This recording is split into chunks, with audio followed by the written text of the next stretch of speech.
Yes, I think we are live. Hey guys, welcome to this LinkedIn live session. I'm your host Pavan, and today we have our guest Sonam, who is going to talk more about building domain-specific RAG applications. Sonam is a co-creator and maintainer of the open source library called Embed Anything, built in Rust for ingestion, indexing, and inference. She's also the generative AI evangelist working at Articulate. She worked previously at Quadrant Engine and Rasa. Previously, she also worked at an AI researcher as an AI researcher at Sama. Welcome to this LinkedIn Live session, Sonam. Thank you, Pavan. It's Yeah. great to be here. Um, yeah, thanks. Today's topic is all about building domain-specific RAG applications. RAG, as we all know, has completely revolutionized how AI systems access and utilize knowledge. And today we will explore how to build specialized RAG applications that are laser focused on your specific domain to deliver more accurate, Yeah. relevant, and contextual responses. So let's get started with our first question to Sonam. So how do you explain RAG, Sonam? Yes, Pavan. So thank you for the question. I think I will like to split RAG into retrieval augmented generation. Retrieval part where we retrieve the relevant information, augmentation part where we augment the query and the retrieved context, and generation part which is given to the LLM. So LLM is trained on a large body set of internet. It doesn't has access to your thankfully it doesn't has access to your private data so or knowledge base. So how would you add your knowledge base to like LLM representation? So this is how it's done. First, it can get all the relevant information according to the query, find like with semantic similarity, augment it with query, and then feed it to the LLM. Yeah, so now Yeah. we talked about RAG in simple ways. You explained everything, but there's a lot of question among AI, ML data engineers, like when to use fine tuning and when to use RAG. Can you throw Yes. some light on? Yes. So I have worked at Sama Technologies for quite a while, and one of the major work was in clinical trials, like with Pfizer, Novartis, those big companies, and. Our models used to be very much in based on the medical information. One of the example that we constantly used to use is if someone has a general person has to define liver, he will define as like Mhm. liver. But if a doctor is there, he would use the word like hepatic or something like that. So there is difference between how like word differences. There are like meaning differences, and plus there are like like terms are very separate. So we constantly had to fine tune models. At that time we used BERT, BioBERT. Like according to our like do some benchmarks of how these are performing on certain a certain body of medical domain task. Like Mhm. there's so many like mimics. It's also so yeah. So fine tuning is good when you have to update the model weights, and you have to increase the inference time, and you have to learn those memorize those terminologies that I talked about, that doctor see it from a different perspective than a patient. So yeah, so to memorize, increase the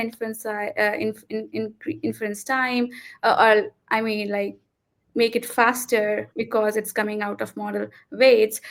We use fine tuning. But RAG on the other side kind of sheds light to, Yeah. I mean, it's good if you're like just asking it domain specific question, but when Mm. you go out Mm. of domain, you ask general question. The fine-tuned models seem to forget it. It's cause it also has a term called catastrophic forgetting. So it can forget. Its fine tuning is highly computational, and plus it is very static. It has very static knowledge. You cannot keep updating. But with RAG application, you can like add your own knowledge base. You can keep adding on different keep updating your knowledge base, etc.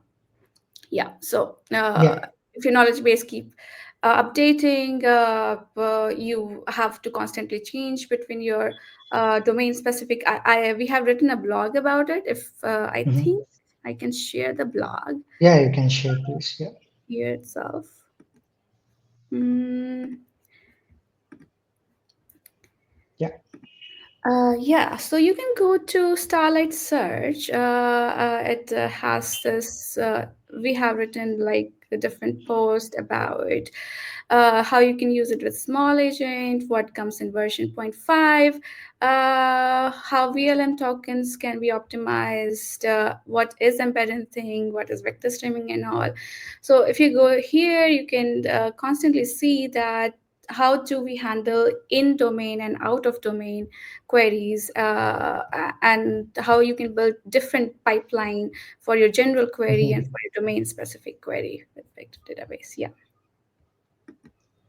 Okay, cool. So, yeah, so you're saying fine tuning, as we all know, is little costlier compared to RAG. Yes. Yes. Yeah. So my next question would be like, whenever we talk about RAG, we always talk about the embedding model. So, why do we need an embedding model, basically? So embedding model, right now everyone is talking about it because of generative AI, and it Mm, made it again cool again. But it has been here since a very long time, like since as long as information retrieval has been. So if you know, like information retrieval is it's in itself is a branch in which you could like search through. So there was keyword search, different kind of search already available. Uh, uh, I mean, so embedding models and are used for clustering, classification, mm, different kind of like classic ML task that used to happen. But like information retrieval is one of the major, part of embedding model where you can like now you can do semantic search, but there used to mhm. be like keyword search based TF-IDF and all those kind of embeddings. But right now everything is about semantic search, and these embedding models are becoming more and more contextually aware and more about like how you can search semantic queries. Okay, okay. And why would someone use open source embedding models? Yeah, that's a very good question, actually, right? I mean, someone compared recently a closed source Mm-hmm, embedding model with an open source mm-hmm, with embedded anything, and they mm-hmm, find 50x, like embedded thing model was 50x faster. I can even show you. I think that they have done a great job. Uh, yeah. in doing this experimentation. So embedded thing has been here for quite a while, and people are doing different kind of experimentations with it, with different kind of models, because we support re-ranker models, we support modern bird, dense sparse models. You know what? I think I would also like to show you the repo here. So yeah, Mm-hmm, we support late interaction model, we support ONX, Splate, re-rankers. So this whole blog has been written by Sangeeta, and she has done a really good job on experimenting with different kinds of model. Like she actually used it in her work so that her task gets easier. So you can mm-hmm, clearly see that when you embed images with embedded thing, it takes 0.35 seconds, whereas with a closed mm-hmm. source, it's taking 2 seconds almost. So, and there are other benefits as well of using open source embedding models, you can fine tune it, you can run it locally. So if you have a privacy setup, like those big companies like Pfizer and Novartis, they are very concerned about privacy of their data.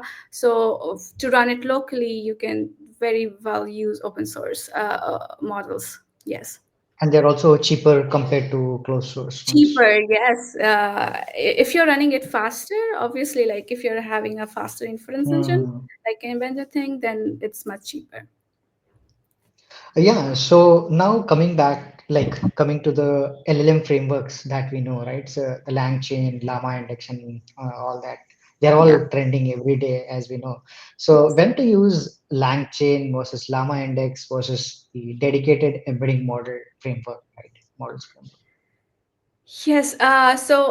Honestly, we tried uh, didn't set up like to build embed anything from Candle. First, we tried all these things. Like we tried LangChain, we tried Llama Index, but it had such heavy footprints. I mean, they are great for POCs, but if you are like deploying it on cloud, they have very heavy footprint that you should avoid. You they're dependent on PyTorch and LibTorch. With this new kind of framework, like we are based on Candle, but we also provide you the whole pipeline of ingestion, inference, and indexing. So they kind of avoid these heavy footprints. They avoid PyTorch, they avoid LibTorch. Plus, there are a million of dependencies on this LangChain graph, and I constantly see this that this has been deprecated, that has been deprecated. So all Hmm. these things are very inconvenient for a developer from deployment perspective. uh, and Also on cloud, if you're like putting like 5G, we think on a cloud and running it, it will be obviously very extremely expensive. So please Hmm. use a very specific frameworks that are like yeah, you have to do embedding tasks. That's why you're using this, because it has a very light footprint and it's extremely fast and it has minimal dependency to Okay. the Yeah. cost. So, yeah. You were saying something? Yeah, to reduce the cost. Because I mean, I haven't seen the weight yet, but the dependencies are heavy. So what we did extremely smartly initially, that all these things, you can see that they have integrated vector databases and everything, but we have kept a very minimal dependency on vector databases as well. So even though it's doing the task, we are those databases are not dependent on us. You can like Hmm. run spin off Waviate or single store separately, and you Hmm. can run Hmm. your embedding cloud separately. So I think that's a very smart decision to Yeah. Yeah. take. Yeah. Yeah. Sure. So since we are talking a lot about RAG, can you share some techniques around RAG that you have used or helped Yeah. you? Yeah. Yeah, thank you for that question as well. So, I would like to skip on the RAG techniques that involves LLM, like query rewriting and everything. Mm, I'll more try to be focused on the embedding based. So, one thing that have like really helped us is re-ranking models. They are great. Like I think mm, Cohere has it. So we also support the Gina re-rankers and like things that you can run locally. And with re-ranking, it's think that these models are a bit heavy. So mm, it takes quite memory, but it's easy with embedding the thing, because we are like doing it with Rust and running all these models on even on ONNX. So ONNX is like quantized models. So mm, first is re-ranker, and then hybrid search. Hybrid search also helps a mm, lot mm. in improving your RAG results. And chunking strategy. I think Nice. chunking strategy also. I mean, initially, I remember we were giving the chunk size, that is the length of the chunk. Mhm, That was like we kept it as default as 100, but your context can be anywhere, right? On those on those different chunks. So I think mhm. semantic chunking is produces Chunking. much better results for Okay. RAG. Yes. Nice. Okay. So yeah, thanks for those techniques. So why does the speed of an embedding model matter, right? Do you have anything? I mean, how much it's all about resource utilization, if you Hmm. see. I mean, if you want to and I also have a question. Why would anybody want to use Cerebras system to reduce their, first token time? Because they want to reduce latency. They want to have Hmm. a better user experience. The same as with embedding models as well. You want to have a minimal resource utilization. You want to have a better user experience. Whenever you are searching, it should, like, start giving you results. And so that uh, and also to reduce the inference speed on cloud. Hmm. So if you're running it on cloud, it must be on like your CPU time, how much CPU time it's taking. So that is also considered. So less is better if you want to be cost efficient. Yeah, yeah, sure. So can you show? Let's come to the end of this thing to by showing like the demo that you have prepared, right? Can you show us a Yeah. simple RAG application for a specialized domain? Yes. That will be interesting for our folks to see. Yeah. Right? Uh, Yeah. mm, I think let's share screen. Yeah. One of the things that I think is good with this framework is that you can use fine tune model really well. Uh, Mhm. I think I have it here. Yeah. So yes, all you have to do is install, embed anything, and then uh, because By the way, this just a yeah, introduction to the folks. Like you are using the notebook feature of single store right here, the single yes, store. Yeah. yes. Can you give them like the prerequisites? What all they need to have to run this? I mean, I just went there, signed in, and started The working. singlestore.com. Yeah. Yes, Okay. yes. Yeah. Yeah. Okay. Yeah. Yeah. I can go ahead. Yeah. So, yeah. Uh, Can you zoom a little bit? Then, is if it you visible? can, you can zoom a little bit more. Okay. Is it fine? Yeah, this should be fine. Yeah. Yeah. Sure.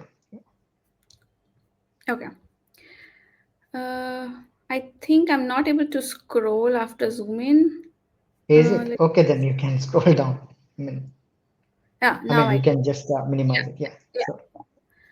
So yeah, if, get all the. By the way, this will be available on our GitHub after this.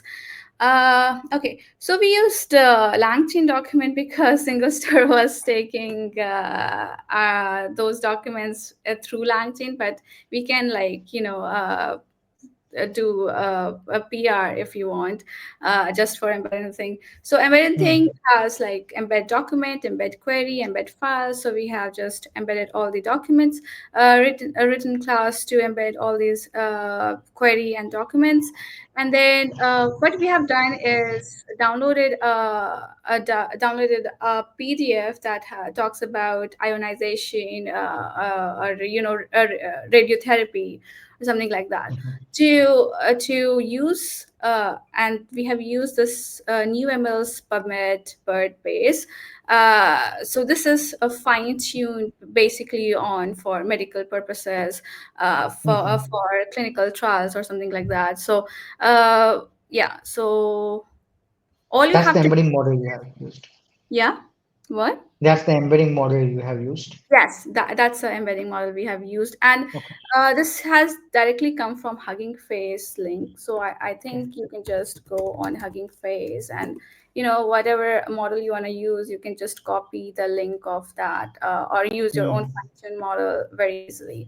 So that is like a design that helps you a lot. So all you have to do is to describe the config. In the config, you have chunk sizes, like Hmm. whatever chunk size. You can also do it semantically similar. You just have to add you want a chunk semantic sentence chunking or semantic chunking, which model you want to want to use. So you want I because this is based on BERT, like the architecture we choose. So we have used which model BERT, and then we allowed the splitting, the chunking, and then Hmm. updated the medicine PDF that we downloaded, and asked it what is ionization radiation. I mean, like that was one question. Hmm. Hmm. Hmm. So this would have been a bit tough if it's like a general model or something.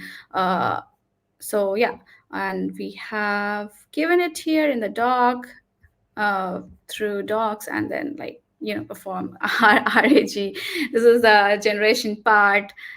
So yeah, you can clearly see which one is, this is the retrieval part. So these are coming directly from the PDF, medicine PDF that we downloaded, right? This is your Hmm. query, and then we added it to the query, and then generated these answers, which are much more grounded to the document that I wanted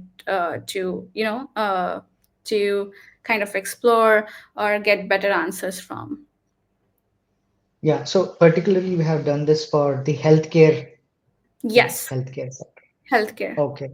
And people can do the same thing for the financial Different sector or any financials, other correct. So all you have to do is choose your model, right? embedding mode. Okay. Embedding model from like Hugging Face. So suppose you have a law data set, like maybe like let me just go there in the models and search for like law models or something. So you can usually use Okay. other law related data, finance related, sorry, finance related models. So this is like pretty, yeah, what do you call it, like customizable very Custom. easily.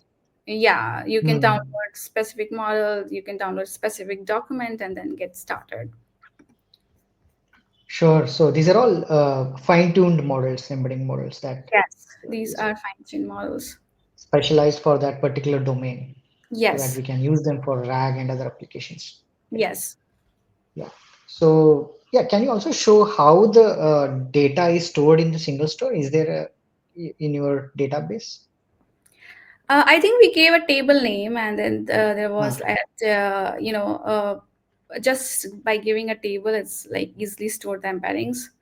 I mean, Okay. if we use single store dot from documents, that is like for LangChain, and then this is the embeddings that we got. So this embedding function is actually the embeddings that we got from embed anything. So all you have to do Hmm. is like just put the table name and the embeddings and the docs together, and then it starts and start querying. Got it. So guys, I mean, when you go first time to singlestore.com, we have a free share tier. Sign up, and then first thing is to create a workspace. I think you also created a workspace, and then you created a database connected to your workspace, and then that's how you have specified everything here in your Yes, notebook. yes, And interesting part about single store is we have the inbuilt notebooks feature that you can run all your code inside. So that's the thing. Yeah, I mean, yeah, I think we are at the end of our session. Thanks, Sonam. So I'm gonna share the code repo with the folks after this, so that they can go and try out yes. your tutorial. And yeah, if people have to find you, like where you will be more active, can you just tell them like how to Yes, reach you? I'm very active on LinkedIn and also on GitHub. So feel free to try it, experiment. If any kind of issue is coming, you can just raise issue.